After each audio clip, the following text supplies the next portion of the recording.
ಎಲ್ಲರಿಗೂ ನಮಸ್ಕಾರ. ನಿಮ್ಮ ಶ್ರಾವ್ಸ್ ಕಲ್ಪವೃಕ್ಷ ಚಾನಲ್ಗೆ ಸ್ವಾಗತ. ಇವತ್ತು ಅಕ್ಕಿ ಬೇಡ, ಉದ್ದಿನ ಬೇಳೆ ಬೇಡ, ಬೀಸೋದು ಬೇಡ, ಫಾರ್ಮೆಂಟೇಷನ್ ಮಾಡೋದು ಬೇಡ, ನೆನೆಸೋ ಅವಶ್ಯಕತೆಯೂ ಇರೋದಿಲ್ಲ. ಕೇವಲ 1 ಕಪ್ ಅಕ್ಕಿ ಇಟ್ಟಿದ್ರೆ ಸಾಕು. ತುಂಬಾ ಗರಿ ಗರಿ ಆಗಿರ್ತಕ್ಕಂಥ ಹೆಲ್ದಿ ಆಗಿರ್ತಕ್ಕಂಥ ಒಂದು ಬ್ರೇಕ್ಫಾಸ್ಟ್ ಅಥವಾ ದೋಸೆ ರೆಸಿಪಿನ ಯಾವ ರೀತಿ ಮಾಡೋದು ಅಂತ ನೋಡೋಣ. ಮೊದಲಿಗೆ ನಾನಿಲ್ಲಿ ಒಂದು ಮಿಕ್ಸರ್ ಜಾರಿಗೆ 1 ಕಪ್ ಆಗುವಷ್ಟು ಅಕ್ಕಿ ಹಿಟ್ಟನ್ನು ಬಳಸ್ಕೊಳ್ತಿದ್ದೀನಿ. ನೋಡಿ, ಕ್ವಾಂಟಿಟಿ ಜಾಸ್ತಿ ಬೇಕು ಅಂದರೆ ಡಬಲ್ ಮಾಡ್ಕೊಳ್ಬೋದು, ಇಲ್ಲ ದೊಡ್ಡ ಸೈಜ್ ಆಗಿರ್ತಕ್ಕಂಥ ಕಪ್ನ ತೊಗೊಳ್ಬೋದು. ಇವಾಗ ಅದೇ ಕಪ್ಪಿಂದ ಒಂದು 1/4 ಕಪ್ ಆಗುವಷ್ಟು ಹಸಿ ಕಡಲೆ ಹಿಟ್ಟು ಅಥವಾ ಬೇಸನ್ ಹಿಟ್ಟನ್ನು ತೊಗೊಂಡಿದ್ದೀನಿ. ಹಾಗೆ ಒಂದು ಅರ್ಧ ಕಪ್ ಆಗುವಷ್ಟು ಮೊಸರನ್ನ ಬಳಸ್ಕೊಂಡಿದ್ದೀನಿ. ಇಷ್ಟಿದ್ರೆ ಸಾಕು, ತುಂಬಾ ಸಿಂಪಲ್ಲಾಗಿ ದೋಸೆ ಮಾಡ್ಕೊಳ್ಬೋದು.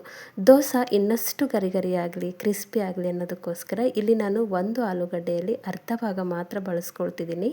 ಹಾಗಾಗಿ ಅದ್ರ ಮೇಲ್ಗಡೆ ಇರ್ತಕ್ಕಂಥ ಸಿಪ್ಪೆನ ತೆಗೆದಿಟ್ಕೊಂಡಿದ್ದೀನಿ. ನೋಡಿ, ಇಷ್ಟಾದರೆ ಸಾಕು. ತೊಗೊಂಡಿರ್ತಕ್ಕಂಥ ಕ್ವಾಂಟಿಟಿ 1 ಕಪ್ ಅಳತೆಯಲ್ಲಿ ಇರೋದ್ರಿಂದ ಒಂದು ಅರ್ಧ ಭಾಗದಷ್ಟು ಮಾತ್ರ ನಾವು ಆಲೂಗಡ್ಡೆನ ಬಳಸ್ಕೊಳ್ಬೇಕು. ಜಾಸ್ತಿ ಬಳಸಿದ್ದಾಯಿತು ಅಂತಂದರೆ ಮಾಡ್ತಕ್ಕಂಥ ದೋಸೆ ಸ್ವೀಟ್ ಅನ್ನಿಸ್ಬಿಡುತ್ತೆ. ಹಾಗಾಗಿ ಒಂದು ಅರ್ಧ ತೊಗೊಂಡಿದ್ದೀನಿ. ನೀವೇನಾದರೂ ಕ್ವಾಂಟಿಟಿ ಡಬಲ್ ಮಾಡ್ಕೊಂಡಿದ್ರೆ ಒಂದು ಪೂರ್ಣ ಆಲೂಗಡ್ಡೆನ ಈ ರೀತಿ ಸಿಪ್ಪೆ ತೆಗೆದು ಕಟ್ ಮಾಡಿ ಸೇರಿಸ್ಕೊಳ್ಳಿ.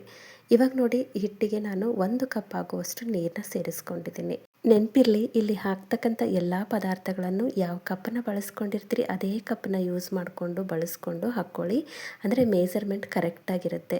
ದೋಸೆಗೆ ಎಷ್ಟು ಮೇಜರ್ಮೆಂಟ್ ಕರೆಕ್ಟಾಗಿರುತ್ತೋ ಅಷ್ಟು ಪರ್ಫೆಕ್ಟಾಗಿ ದೋಸೆ ಬಂದಿರುತ್ತೆ. ಇವಾಗ ನೋಡಿ, ಒಂದು ಸ್ವಲ್ಪ ಮಿಕ್ಸರ್ ಜಾರ್ ತಿರುಗಲಿಕ್ಕೆ ಅನುಕೂಲ ಆಗಲಿ ಅಂತ ಸೌಟ್ ಅಥವಾ ಸ್ಪೂನಿಂದ ಕಲಿಸ್ಕೊಂಡಿದ್ದೀನಿ. ಇವಾಗ ಇದನ್ನು ನಾವು ನೈಸಾಗಿ ರುಬ್ಕೊಂಡು ಬರಬೇಕು. ನೋಡಿ, ಈ ರೀತಿ ಆಲೂಗಡ್ಡೆ ಎಲ್ಲ ನೈಸಾಗಿ ಅಥವಾ ಮೆತ್ತಗೆ ಗ್ರೈಂಡ್ ಆಗೋ ರೀತಿಯಲ್ಲಿ ರುಬ್ಕೊಂಡು ಇಟ್ಕೊಂಡಿದ್ದೀನಿ. ಒಂದು ಸ್ವಲ್ಪ ನೀರು ಅನ್ನಿಸ್ತಿದೆ, ಹಾಗಾಗಿ ರುಬ್ಬುವಾಗ ನೋಡಿಕೊಂಡು ನೀರನ್ನ ಸೇರಿಸ್ಕೊಳ್ಳಿ. ಬೇಕು ಅಂದರೆ ಮಾತ್ರ ಸೇರಿಸ್ಕೊಳ್ಳಿ, ಇಲ್ಲ 1 ಕಪ್ಪು ಸಾಕಾಗುತ್ತೆ. ಇವಾಗ ಇದನ್ನು ನಾನು ರುಬ್ಬಿರ್ತಕ್ಕಂಥ ಮಿಶ್ರಣನ ಒಂದು ಪಾತ್ರೆಗೆ ತೆಗೆದಿಟ್ಕೊಂಡಿದ್ದೀನಿ. ಇವಾಗ ನೋಡಿ, ರುಚಿಗೆ ತಕ್ಕಷ್ಟು ಉಪ್ಪನ್ನ ಸೇರಿಸ್ಕೊಳ್ತಿದ್ದೀನಿ. ಬೇಕು ಅಂದರೆ ರುಬ್ಬುವಾಗಲೂ ಕೂಡ ನೀವು ಉಪ್ಪನ್ನ ಸೇರಿಸ್ಕೊಂಡು ರುಬ್ಕೊಳ್ಬೋದು. ಕಲರ್ಗೋಸ್ಕರ ಒಂದು 1/4 ಸ್ಪೂನ್ ಆಗುವಷ್ಟು ಸಕ್ಕರೆ ಬಳಸ್ಕೊಂಡಿದ್ದೀನಿ. ಹಾಗೆ ಇನ್ಸ್ಟೆಂಟ್ ಆಗಿರೋದ್ರಿಂದ ಇಲ್ಲಿ ಒಂದು 1/4 ಸ್ಪೂನ್ ಆಗುವಷ್ಟು ಈನೋ ಸೇರಿಸ್ಕೊಳ್ತಿದ್ದೀನಿ. ಇದು ಕಂಪ್ಲೀಟಾಗಿ ಆಪ್ಷನಲ್. ಬೇಕು ಅಂದರೆ ಸೇರಿಸ್ಕೊಳ್ಳಿ, ಇಲ್ಲಾಂದರೆ ಸ್ಕಿಪ್ ಮಾಡ್ಕೊಳ್ಳಿ. ಬೇಕು ಅಂತ ಏನಿಲ್ಲ, ಹಾಕೋದ್ರಿಂದ ಹಿಟ್ಟು ಹಗುರ ಆಗುತ್ತೆ ಅನ್ನೋದಕ್ಕೋಸ್ಕರ ಹಾಕ್ಕೊಂಡಿದ್ದೀನಿ. ಈ ರೀತಿ ಒಂದ್ಸರಿ ಕೈ ಆಡಿಸ್ಕೊಂಡು ಹಿಟ್ಟನ್ನು ರೆಡಿ ಮಾಡಿಕೊಂಡ್ರೆ ಆಯಿತು. ದೋಸೆ ಬ್ಯಾಟರಲ್ಲೇ ಹಿಟ್ಟಿರಬೇಕು. ಒಂದು ಸ್ವಲ್ಪ ನಾನು ರುಬ್ಬುವಾಗ ಇನ್ನೊಂದು ಸ್ವಲ್ಪ ನೀರನ್ನ ಜಾಸ್ತಿ ಆ್ಯಡ್ ಮಾಡ್ಕೊಂಡಿದ್ದೆ, ಹಾಗಾಗಿ ಸ್ವಲ್ಪ ತಿಳಿ ಅನ್ನಿಸ್ತಿದೆ. ನೀವು ನೋಡಿಕೊಂಡು ಆ್ಯಡ್ ಮಾಡ್ಕೊಳ್ಳಿ. ಇವಾಗ ಈ ಸೈಡಲ್ಲಿ ನಾನು ಗ್ಯಾಸ್ ಮೇಲೆ ಹಂಚಿನ ಕಾಯ್ಲಿಕ್ಕೆ ಇಟ್ಟಿದ್ದೆ. ಗ್ಯಾಸ್ನ ಮೀಡಿಯಮ್ ಫ್ಲೇಮಲ್ಲಿ ಇಟ್ಕೊಂಡು ತವಾನ ನೀಟಾಗಿ ಕಾಯಿಸ್ಕೊಂಡು ಈ ರೀತಿ ಹಾಕುವಾಗ ಲೋ ಫ್ಲೇಮಲ್ಲಿ ಗ್ಯಾಸ್ನ ಇಟ್ಕೊಂಡು ಈ ರೀತಿ ಸ್ಪ್ರೆಡ್ ಮಾಡ್ತಾ ಹೋಗಬೇಕು. ಅಂದಾಗ ಮಾತ್ರ ದೋಸೆ ಪರ್ಫೆಕ್ಟಾಗಿ ಸ್ಪ್ರೆಡ್ ಆಗುತ್ತೆ. ಇದಂತೇನೇ ಅಲ್ಲ, ಪ್ರತಿಯೊಂದು ದೋಸೆ ಅಂದರೆ ನೀವು ಯಾವುದೇ ದೋಸೆ ಮಾಡೋದಾಯಿತು ಅಂದರೆ ಇದೇ ಒಂದು ಮೆಥಡನ್ನು ಫಾಲೋ ಮಾಡ್ಕೊಳ್ಳಿ. ಮೇಲ್ಗಡೆಯಿಂದ ಒಂದು ಸ್ವಲ್ಪ ಎಣ್ಣೆ ಅಥವಾ ತುಪ್ಪನ ಅಪ್ಲೈ ಮಾಡ್ಕೊಂಡಿದ್ದೀನಿ.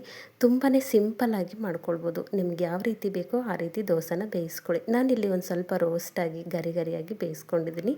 ನೀವು ಬೇಕು ಅಂದರೆ ಮೆತ್ತಗೆ ಕೂಡ ಬೇಯಿಸ್ಕೊಳ್ಬೋದು, ಅಂದರೆ ಸಾಫ್ಟಾಗಿ ಕೂಡ ಬೇಯಿಸ್ಕೊಳ್ಬೋದು. ನೋಡಿ, ನಾನಿಲ್ಲಿ ಸ್ವಲ್ಪ ಗರಿ ಗರಿಯಾಗಿರಲಿ ಅನ್ನೋದಕ್ಕೋಸ್ಕರ ರೋಸ್ಟಾಗಿ ಬೇಯಿಸ್ಕೊಂಡಿದ್ದೀನಿ. ನಿಮ್ಗೆ ಇಷ್ಟ ಯಾವ ರೀತಿಯಲ್ಲಿ ಇಷ್ಟನೋ ಆ ರೀತಿಯಲ್ಲಿ ಬೇಯಿಸ್ಕೊಳ್ಳಿ. ಈ ರೀತಿ ಪರ್ಫೆಕ್ಟಾಗಿ ದೋಸೆನ ನಾವು ಅಕ್ಕಿ ಹಿಟ್ಟನ್ನು ಬಳಸ್ಕೊಂಡು ಕೂಡ ಮಾಡ್ಕೊಳ್ಬೋದು. ತುಂಬಾ ಸಿಂಪಲ್ಲಾಗಿ ಮಾಡ್ಕೊಳ್ಬೋದು, ಇನ್ಸ್ಟೆಂಟಾಗಿ ಮಾಡ್ಕೊಳ್ಬೋದು. ಈ ಹಿಂದೆ ಕೂಡ ಹಲವಾರು ರೀತಿಯ ದೋಸೆ ರೆಸಿಪಿಗಳನ್ನು ನನ್ನ ಚಾನಲ್ನಲ್ಲಿ ಅಪ್ಲೋಡ್ ಮಾಡಿದ್ದೀನಿ. ಇಂಟ್ರೆಸ್ಟ್ ಇತ್ತು ಅಂದರೆ ಒಂದ್ಸರಿ ಚೆಕ್ ಮಾಡ್ಕೊಳ್ಳಿ. ಐ ಹೋಪ್ ಇವತ್ತಿನ ರೆಸಿಪಿ ನಿಮಗೆ ಭಾಳ ಇಷ್ಟ ಆಗದ ಅಂದ್ಕೊಳ್ತೀನಿ. ಇಷ್ಟ ಆಗಿದ್ದರೆ ದಯವಿಟ್ಟು ನನ್ನ ಚಾನಲ್ನ ಸಬ್ಸ್ಕ್ರೈಬ್ ಮಾಡ್ಕೊಳ್ಳಿ. ಹಾಗೆ ಈ ಒಂದು ರೆಸಿಪಿನ ನಿಮ್ಮ ಫ್ರೆಂಡ್ಸ್ ಆ್ಯಂಡ್ ಫ್ಯಾಮಿಲಿಗೆ ಶೇರ್ ಮಾಡಿ. ನಾಳೆ ಮತ್ತೊಂದು ಹೊಸ ರೆಸಿಪಿಯೊಂದಿಗೆ ಸಿಗೋಣ. ಧನ್ಯವಾದ.